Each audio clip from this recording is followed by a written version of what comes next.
counselors, approach the bench. I have no further witnesses, Your Honor. Curiosity, I'm allowing this freak show to continue. Your Honor, I'd like to ask for a recess. Overruled.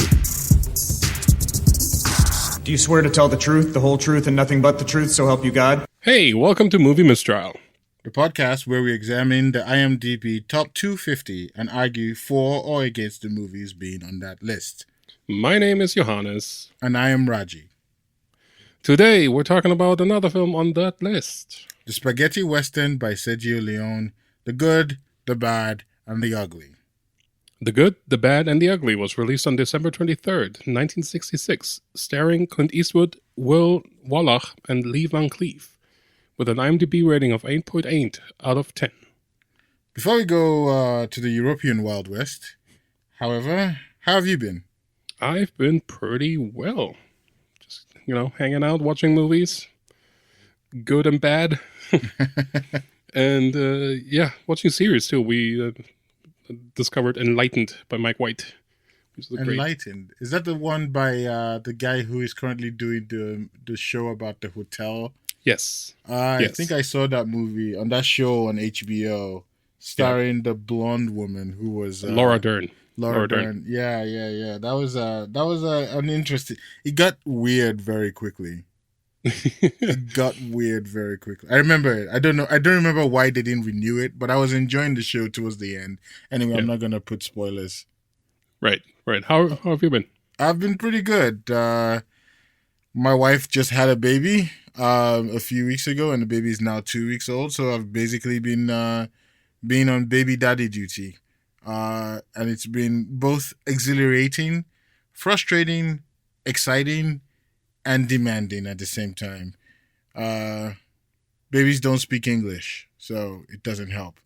Yet. But like we were just talking about, they have building blocks for many languages, and I'm hoping they stick to one soon, so we can start communicating.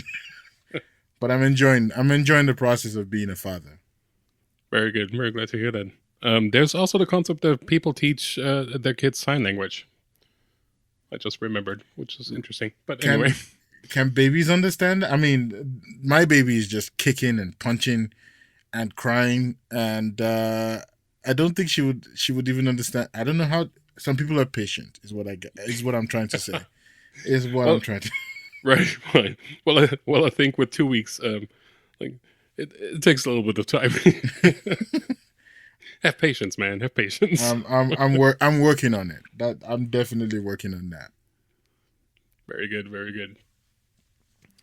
Cool. Should we move over to the coin toss? I think so. I think I'm ready for this discussion. Uh-oh. All right. Raji, what's it going to be? Heads or tails? I'll go with heads. I always go with heads. Always go with heads. The odds are technically in your favor. On this website. Yes! Heads! He got one! Finally. Man, last week I was hoping it was going to be heads, but I was like, I can't change it today. All right, so I'm going to be arguing for this film. And I know that there are many things you can say against this film, but I think that this movie is... I'm arguing for this film. All right. So I'm going to go against this film. But before we do that... let's hear a little synopsis. Sure in the Southwest, during the Civil War, a mysterious stranger, Joe, Clint Eastwood, and the Mexican outlaw, Tuco, Eli Wallach, form an uneasy partnership. Joe turns in the bandit for the reward money, then rescues him just as he's being hanged. When Joe's shot at the news goes awry during one escape, a furious Tuco tries to have him murdered. The men reteam abruptly, however, to beat out a sadistic criminal and the Union Army, and find $20,000 that the soldier has buried in the desert. The witness will address this court as judge or your honor. Your Honor. The Good, the Bad, the Ugly is essentially a movie that tells us a bizarre fantasy and romantic vision of the Wild West from a European point of view. And everything is kind of twisted in with that point of view and not... based in realism, which is, I think, a flaw of this movie.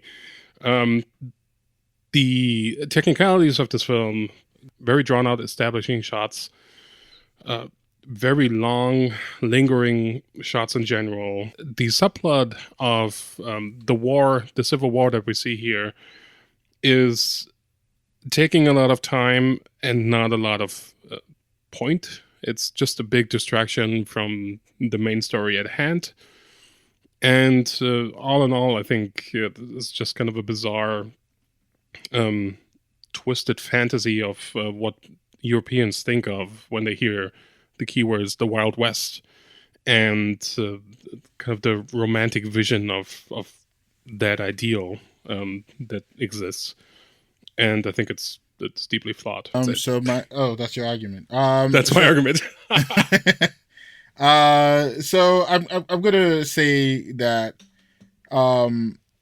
this movie is an incredible work of directorial expertise. This was Sergio Leone's third film, and you wouldn't know from the way this movie was written and directed. I mean, you could tell based on the dub, this movie had no official language, for example. It used actors from America, Spain, and Italy to make this movie, and it was filmed in Spain. As you could tell from the very beginning, I mean, it's not very obvious, but very subtle.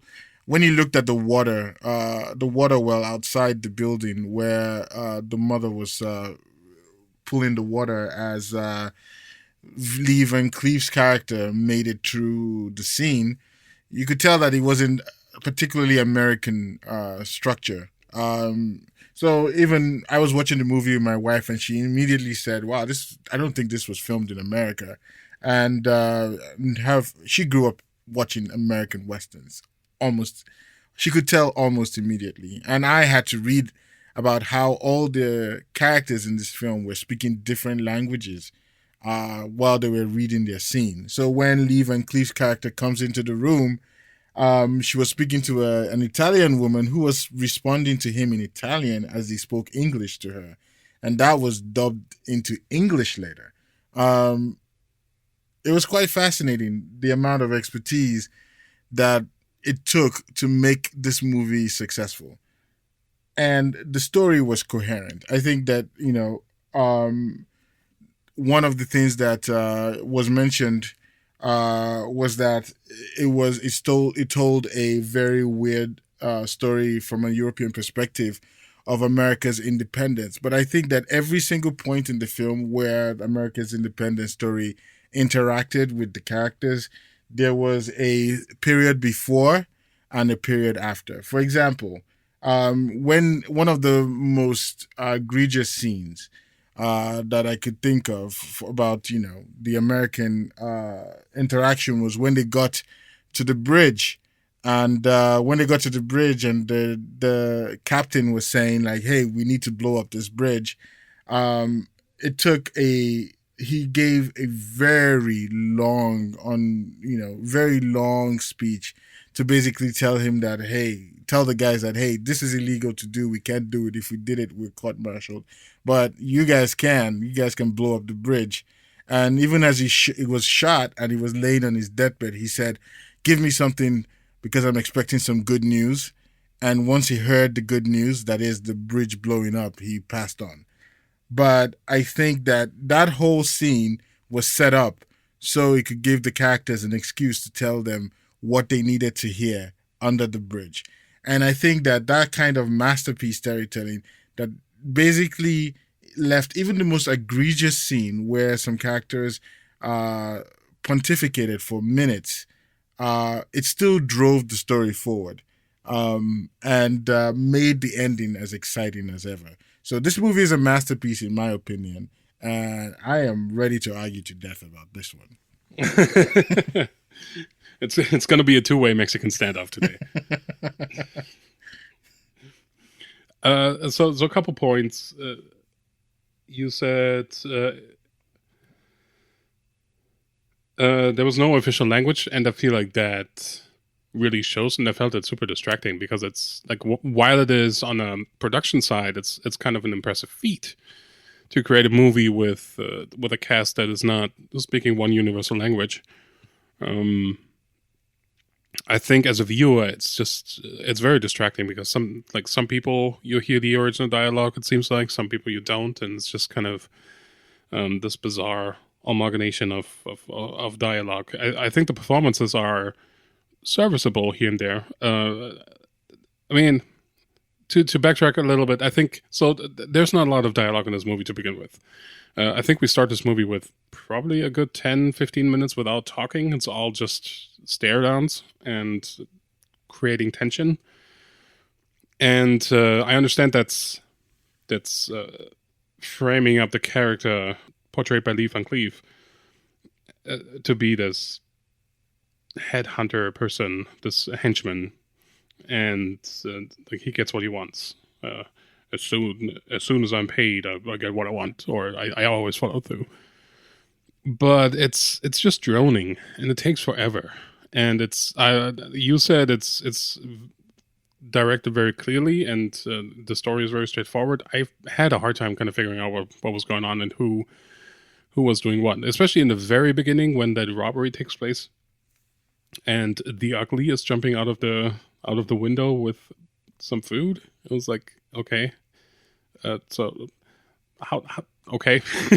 That was just like, okay, so this is the ugly, I guess. And then later he looks kind of different, so it took a while to kind of figure out, oh, that's the same person.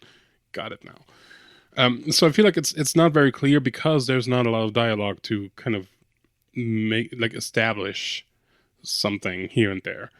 And then the little dialogue that there is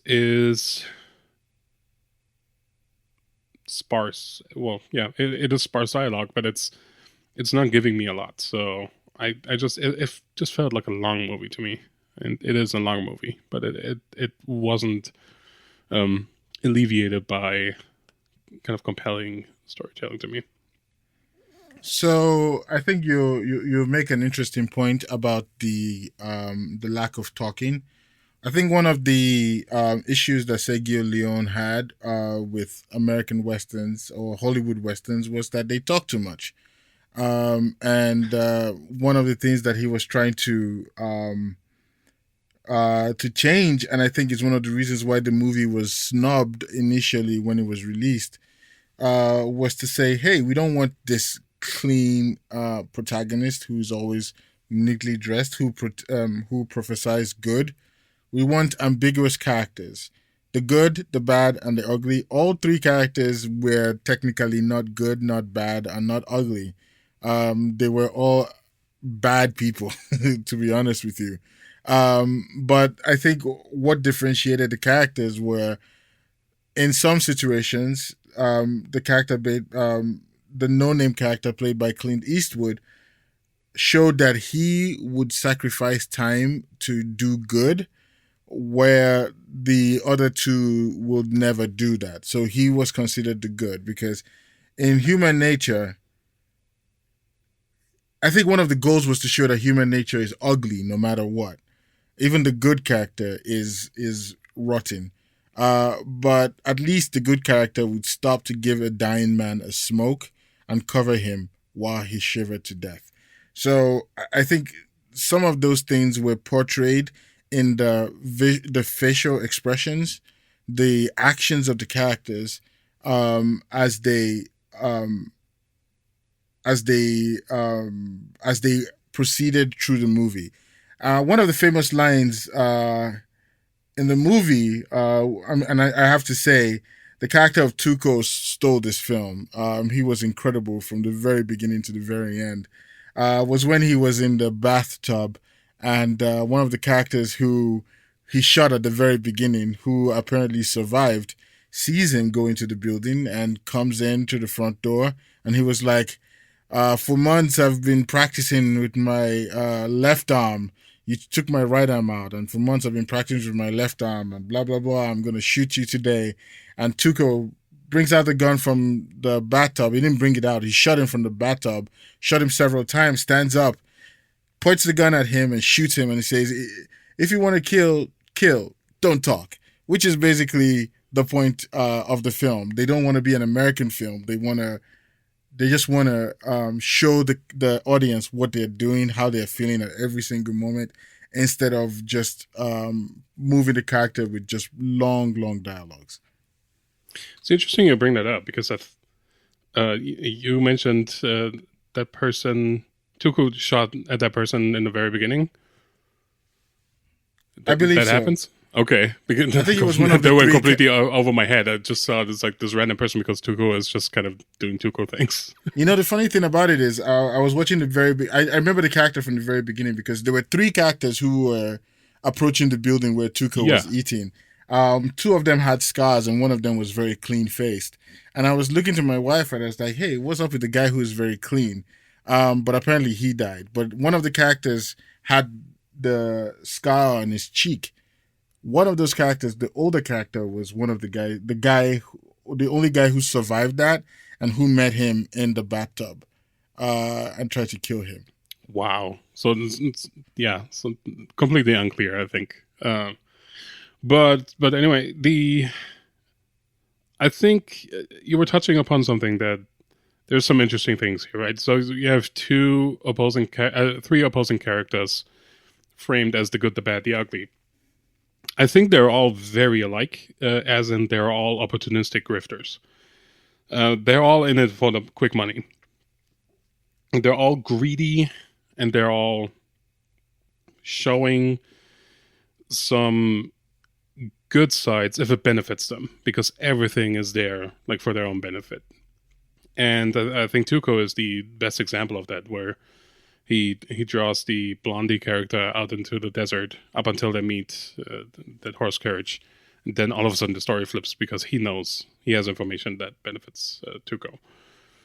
And I think this movie is like centered around that. It's three opposing characters all going towards the same goal with their own little flavor into it. But I think it's, while the tension that is built up between the three is interesting, I think the movie as a whole is kind of uninteresting because we see the three same people trying to go towards the same goal, and I feel like it's already pretty established who's going to turn out with the win at the end, just by knowing who's in the cast and knowing that the only person that's in the cast that's Clint Eastwood.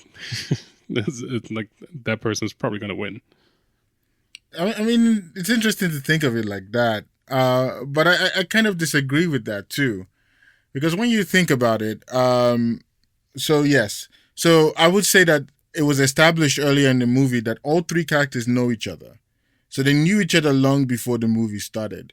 So if you remember, there's a scene where around the time where they were still doing the con, where Tuco would be hanged in every city and the guy would ask, what is your price right now? In one of the scenes, Angel Eyes, who was played by Lee Van Cleef, was coming out of a building and he was talking to a woman who's like, she said something like, yo, why would they need to hang him? Because, you know, somebody who has done so many bad things like that needs to be hung. And he says, hey, he has a blonde angel of death who's watching over him. And he gets into his car and he drives away. So these characters, they have they've known each other for some time, and they do different cons. So I think that was established. And I think that when the character of Angel Eyes saw Tuco dressed as what's the name of the character they were looking for? I've forgotten his name. The one he saw in the carriage. I'll remember the name and I'll point it out later. He saw him immediately and he knew exactly who he was. So when he invited him to his office to have a discussion and gave him food, he was like, he called him by his real name, Tuco. Why are you acting like the character that I've been looking for all this time? So these characters, they know each other. There's a tension that exists already between all the characters. And the two main characters don't like each other either.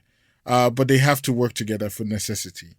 And I think that the interactions between them and how they interact with the world giving their perspective on what the world should be and how the world should work is what makes this movie extremely interesting. And it also makes this movie quite fun to watch because these characters are all despicable, every single one of them, and they're playing in a world that is not fair or fun. They're playing in the middle of a civil war where almost everything goes. We saw guys killing women and children. You know, the fascinating thing about this, I mean, the good, the bad, and ugly, and I think it's very weird because immediately I saw the ugly stuff. I was like, why are they calling him ugly? Is this some racist thing that they're trying to do? It didn't make any sense because the character who plays good killed more people than the character who was ugly or bad. If you wanted to look at it, the character who played bad was more forgiving than the character who played good because Lee Van Cleef's character only killed 3 people throughout the film. The character who played good killed 11, and Tuco killed about 8 or 9 characters. So it's like, how do you judge who is good, bad, and who is ugly, really, in this film? It's all weird, and I don't understand how they did this metric. But I think that when I watched Clint Eastwood's face deform as he was pulled in the desert, I thought the movie could go anywhere. Granted, I'd seen it a million times, and the standoff at the end was was quite interesting. I think I can't remember my impression the first time I watched it. If I could, it would be interesting, but having seen it so many times, it's a bit unfair for me to say that, you know, maybe Clint Eastwood didn't look like he was always going to win. But I think that I still enjoyed it irrespective. Yeah, I think the thing that clued me in on that was the title, The Good, the Bad, the Ugly, and Clint Eastwood being the good, right? Traditionally, you don't let the bad win. And I think Tuco, while being kind of the comic relief in this movie, I think he's also arguably the one character that has the most stacked against him and has even a higher unlikelihood of making it out. And I mean, it turns out he made it out decently, right? But yeah, I mean, like I said, to me, it's just a movie about greed and who can outgreed another person the best. And yeah, it's 3 characters that know each other, don't like each other, but have to work together because each of them has a different piece of information. So there's some interest there, but like I said, you can tell the story in, let's say, 2 hours, and it would still be a compelling story. It's just there's a lot of distractions. I think the war thing that you brought up is utterly pointless. And I could see an argument where it's like, well, that's the point, right? The war is pointless, and we see that here. But it's just a long distraction, and it's just a long side quest. I think we talked about that before in different movies, where essentially, like this is like a World of Warcraft campaign, right? And just they just meander into different side quests that are kind of not bringing the main quest forward, and I find that frustrating. I'll agree with you on that criticism. You know what, the criticism that I would, if you made it, I would totally be I would be in total compliance, in agreement with you, was the conversation he had with his brother in the church. That was pointless. Yeah. And I think they just added that just it didn't grow the character in any way. It didn't move the story forward. But I would argue that the interactions with the American forces did several things. It provided comic relief, and it also moved the story forward. Because, for example, when they headed out and they looked far into the distance and they saw the army coming in, and he was so sure that those were Confederate soldiers, and he waved at them and said, "Hey, what's the name of the general? General Lee? Yeah, General Lee.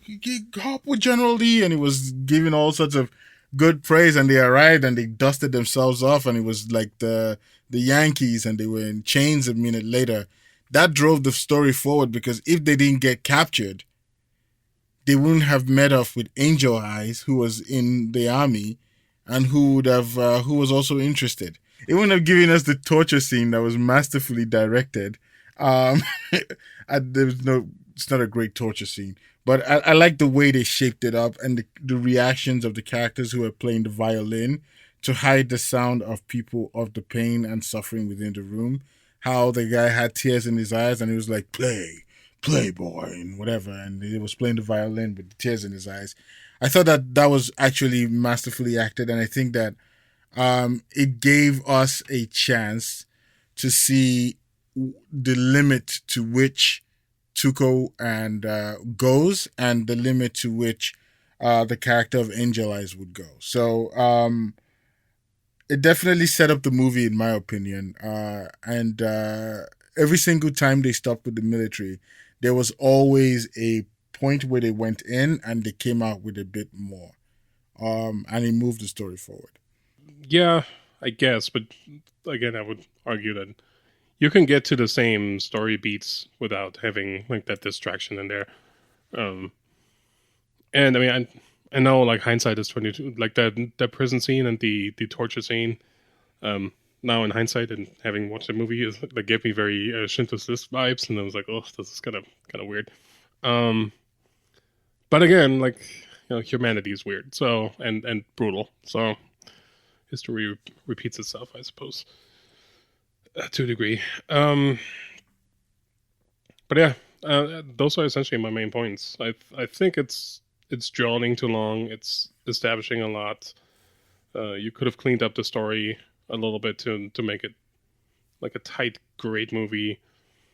And yeah, that's my point. So I guess we can talk a little bit more when we get to the main story, main discussion. I think my main points are a lot of the stuffs that are in there are necessary to drive the story forward. They may not be, some of it may be extraneous, but one of the interesting things is that we get great characters who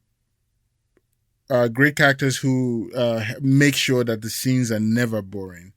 And we have compelling characters that are quite different, and characters you know nothing about at the same time. So they're both quite different in a way, and but they're also very plain. And I think Tuco is the most developed of those characters, and he's definitely the most interesting of them. So yes, I think that the movie is great. It's an exceptional film, and I'm looking forward to talking more about it in the main discussion. Sounds good. Let's move over there. All right. Your Honor, I'd like to ask for a recess. There are two kinds of people in the world: the people who like this movie and the people who don't. And I just, there are just too many quotes from this film that are just, I found myself laughing quite a lot. I've seen this film 4, 5, 6 times now, and every single time I watch it, it just gets better and better. I think that when I was beginning to watch it, I was like, man, 3 hours watching this film again. And once I started to watch the film, I was just stuck in it. I just got stuck in. I didn't get up. I was just having a blast watching the character of Tuco and the way he interacted with the world. I mean, I do agree with you quite a bit on some of the scenes being too long, but I think that I stand by my argument that a lot of them were to drive the story forward. But there are a couple of extraneous ones that probably could be trimmed away. Like the long conversation about about blowing up the bridge. That captain, they could have definitely reduced his conversation. But Well, I think so. So that whole, sorry to interrupt you, but I think that whole scene and that whole sequence is just there to have a scene of let's blow up a bridge in the movie, and I think that's just flashy, but it's a distraction. But go ahead. I think that it was I don't think it was generally to blow up the bridge. I think it was the story was to show that at the point where they could both die, they both decided like, all right, I'm gonna tell you my secret and you tell me your secret in case we both die in this war. And you saw the aftermath, after they got over the bridge and Tuco just there to run. He made a dash for the gold because he thought he was going to be buried under the name Anton Scanton or something along those lines. And the name of the character initially was Bill Carson, the one with the patch in his eye. It was always to establish the characters a little bit more and more throughout the film, to make you feel like, all right, these characters are quite distinct. This is what one character will do, and this is what another would do. I'm conflicted about this movie.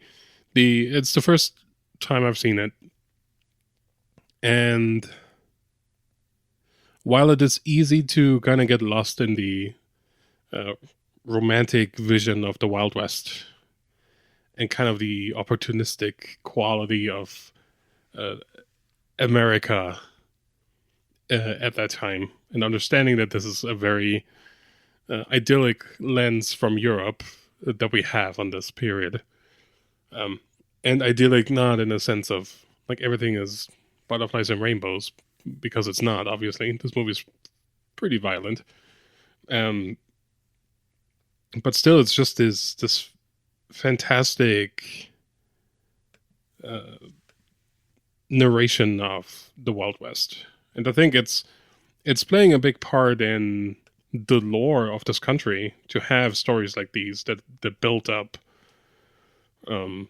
the fantasy of the Wild West a lot. Like, I feel like it even goes back into like Westworld now, right? Where that was like a whole thing of like, oh, this romantic vision of the Wild West where I can show my true self, and the law is not there. I can be lawless. And I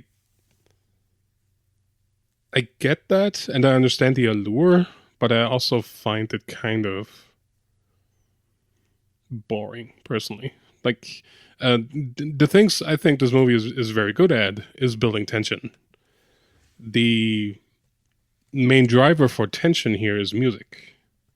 And I think this movie would be very, very different if the movie wasn't this strong. If the music wasn't this strong. And the music is very, very good, very iconic, and imparts very bizarre kind of just noise, and it's effective that way. And then we have like the opening sequence music is fantastic. The Ecstasy of Gold is a fantastic piece of music. So you have all these things, and I feel like the music is almost playing the fourth character and the most important character in this, because without the music, it would be just a very, very dragging, slow movie that wouldn't have the effect.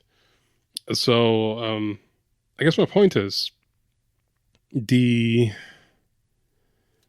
main beats and the one thing that brings us across the finish line successfully for me is the music. The rest is just kind of droning and very long sequences, and very long sequences without dialogue. And it's kind of confusing because everybody kind of looks the same. And had it not been for the music, I think I would have had a really bad time. Yeah, I do agree with the fact that the music is it's quite fascinating. I think that it's iconic. Some of the music is being used in rap music now. A lot of those music have grown legs, and they live outside the movie that they were created for. It's incredible to think about. it's also interesting to know that this is the third of a trilogy. So this was the third. I think the first was A Fistful of Dollars. I don't remember what the second one was, but this is the third of it. I didn't like A Fistful of Dollars because of the history of it. I don't know if you're familiar with Akira Kurosawa and Yojimbo, but Yojimbo was a Japanese film that came out directed by Akira Kurosawa, and Sergio Leone just took that Japanese film and made it an American spaghetti western with Clint Eastwood, and included The Man with No Name. And the interesting thing about The Man with No Name was Yojimbo's character also was a man with no name. So basically, the whole idea was he just took that whole concept of a man with no name, made it into A Fistful of Dollars, A Few Dollars More, and The Good, the Bad, and the Ugly. And it was quite interesting when you think about it. The Good, the Bad, and the Ugly stood out the most, though, and I think this was the one that made Clint Eastwood the megastar that he currently is, because it had a little bit more investment, and the story scope was very, very big compared to all the other ones. And the music helped. The score was amazing. The fact that it was so different from all the American films that we watched, in fact, and the fact that it was very gritty. There was a lot of on-screen violence that probably would have been censored in America, and there was a lot of greediness. The characters were not clean-shaven. They weren't handsome. They didn't look fresh. They were scuttled. They looked rough. They looked like they would be in the Wild West. All those things contributed to making this movie having a more realistic tone and being a little bit more natural to me. And I think that by the end of the film, I wouldn't mind watching it again next week, even though we have another film to watch. But I love this film so much. I will say the character of Clint Eastwood was probably the weakest of the three. Well, no, not really. I wouldn't even go that far. He definitely was too cool for school. He was always he was always smoking. He was always doing his stuff, and I guess that was the way to differentiate him from the other ones. But he seemed like he was above the fray, and he always, despite the fact that he was doing just as many bad things as everybody else, he always seemed like he was too cool for that. So if you brought out that argument, I would reluctantly agree. We didn't see enough of Angel Eyes to get a fair assessment of him. We only see him in some brief scenes. We know that he's doing some corrupt stuff with the American military, and the general was investigating that. But we didn't get to see the conclusion of that story. But I guess given the fact that we saw what he did at the very beginning and how he killed the man who paid him $500 because the other person paid him $1,000, you can kind of get that he's doing some ridiculous stuff. But man, I love the character of Tuco so much, and I can't stop thinking about some of the things he said. When he was talking to the guy, and he says, like, just like the way you fall, and he said so many weird, funny things from the very beginning to the very end, and he carried this movie so much. I loved it. I really, I think that of all the films that we've watched so far, this one has taken itself serious the least. Yeah. And it's definitely been the most fun to watch. Yeah, so I think there's one scene that's kind of an interesting example of both of our points. I think Sure. it's Tuco being in the gun shop. It's it's the sequence that takes forever. Yes. I read it was completely improv, and okay, that's interesting to know now after the fact. But after the whole sequence, like so the point of it is to show us, okay, this dude knows his guns. This dude knows what he wants, and he knows like what he wants to get the best performing gun. Yeah. Right. Now, the beef I have with this is this guy is walking into a gun shop and has the owner essentially pay him for the privilege of stealing a gun from him. And after the scene, I was like, what kind of lousy gun shop owner are you if you cannot defend your gun shop? Like this is like gun shop 101. Don't let anybody steal your guns. You have plenty of guns to defend yourself. I totally agree with you on that. It was weird to watch it. But I think that a lot of people also have problems with that scene because he obviously didn't know anything about guns, and he was putting some a Remington head on this. It was a miscombobulated gun that can never exist in real life. I don't know gun parts myself, so I can't really speak to it, but I know that the way he assembled the gun, he was using different parts of different guns and assembling it into a gun that became a Frankenstein that would never work in real life. Oh, see, so I read that completely different. So I read that as, yes, he's taking different components, but to create a gun that works the best. That's how I understood it. He wasn't pleased with the barrel of the stock gun. So he took different parts and created a gun that performed better into his audible spec. So I read it as, okay, dude knows what he wants, dude gets what he wants, dude goes to great lengths to Frankenstein a gun that performs better than the stock. Which is interesting. But the ironic part of it was I was watching this with my wife's dad, and he mentioned that gun would never work in real life. Because you're putting parts of guns that don't actually technically fit together.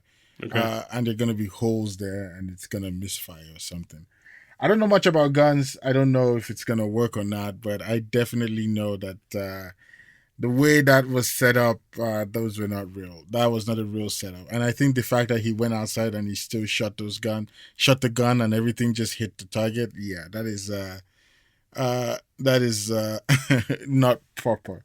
But okay, I mean, but that also goes back into this fantasy, right? That I mentioned, right? So it's like this idyllic fantasy of gunslingers and the Wild West. True. I think you did mention the fantasy part. Fantasy. But what is movies if it's not taking us out of our disgusting reality and throwing us into a fantasy? Well, actually, this is a disgusting fantasy too, because I wouldn't want to be there. Right. Interesting that you picked up on it not being filmed in the US. I see what you're saying. I felt like it was convincing enough, location-wise. It's convincing enough if you've like gone through Nevada and like the nothingness that's there. And a lot of that kind of looks like that. I think the architecture that you mentioned, the Spanish style, I feel like they mentioned Albuquerque or Santa Fe at some point in the movie, I believe. Maybe mistaken.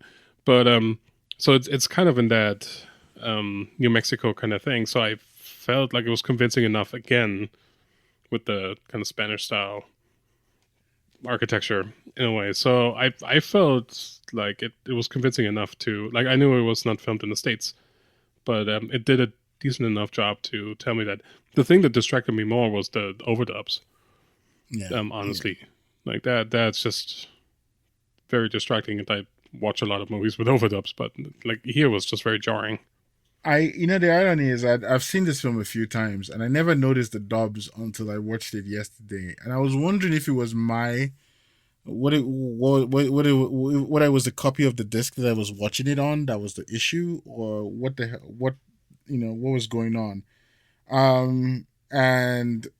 was watching, I think this was probably the highest quality I'd ever watched it in, because I usually watch it in like Blu-rays, but now I got the HDR and I was watching it there, trying to and I was seeing all the blemishes. I was seeing the dubs and I was seeing all of that, and I was like, man, what did I do wrong on this?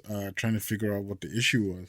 And that was when I read that all the characters were speaking different languages, and I was like, "Oh, that makes sense." Oh, I can't help but see Italian skinned people. They're a little bit darker than the Clint Eastwood character because they've been in this. I don't know. Let me not say something stupid. But some of them obviously were not speaking English, and some of them were obviously speaking English, and reading about the film, it made a lot of sense to me why that was the case, but it's something that I'd never known about. But it was interesting. I thought the movie was filmed in America. If you had asked me before yesterday, was this film filmed in America? I'd be like, yeah, of course it was filmed in America. But it was my wife who just said, that well is not something you would see. Because my wife grew up on a farm. She knows about, and she spent her childhood watching a lot of Western films, and she could tell immediately, apparently, that this was not filmed in America. And I was like, wait, it wasn't filmed in America? And I started to do the research, and I was like, oh, that was filmed in Spain. But you make a good point. If you go into New Mexico, you still see the same kind of architecture, and you could always have that. You would be fine if you made a mistake to think that was still filmed in America. Yeah, right? it's convincing enough, right? Yes, absolutely. Absolutely. And to add on that, I think the movie is 60 years old almost, right? It still looks great. Like I watched the Ultra HD remaster, I suppose, but it looks great. I agree with you. Because everything's real. The one thing that is, I mean, the violence, I'm sure for the time was really, really gruesome. Like now you can tell, okay, this is all very not real. One thing that I feel like they overuse a lot is the shooting heads of somebody's head. Mm-hmm. It's like, because they do that a lot. And it's like, it's a show of skill, I guess, but it's like, oh, somebody really liked this effect. We're going to do that a lot. Yeah, that's true. That is true. But yeah, so sorry. I will say that the makeup for Clint Eastwood's face while he was burning in the sun was pretty bad when you watch it on Ultra HD Blu-ray. You start to see like where everything was plastered on his face, and it was quite obvious. Something that I didn't notice when I was watching the standard version. Yeah. So anyway, that's all I have. Yeah, I mean, like I said, the music is very strong, and it's one of these, and like oftentimes during the movie, I found myself was like, oh, this is where this is from. Okay, oh, interesting. So, like I said, Ecstasy of Gold. I think intro music for Metallica forever. Like, really? Yeah, that's their, like when you go see the live show, that's their opening, like intro music. Interesting. And just kind of seeing where it happens in the movie, it's like, oh yeah, of course, this makes perfect sense. The Ecstasy of Gold, right? But it's so good. It's so good. And so to me, the music is the star of the show, and the rest is fine. It's good looking. It's decent. It's entertaining. It's very long. All right. Yeah. Anything else? No, I think that I've waxed lyrical about this movie. So all tribute goes to, what's the name of the musical director, Ennio Morricone or something like that. Yeah, Ennio Morricone, I believe. Okay, Ennio Morricone. All kudos goes to him, I guess. We both agree that the music was superb on this. Yep. Cool. Raji, where can people find us? You can find us on Instagram, on Facebook, and on Twitter at Movie Mistrial. And you can always email us at contact@moviemistrial.com. All right. Well, looking forward to reviewing the next film. Right, which is going to be The Lord of the Rings, The Fellowship. I believe so. The Fellowship of the Rings. Yeah. So we'll see you in the next few weeks. Yep. Sounds good. All right. Take it easy. Bye.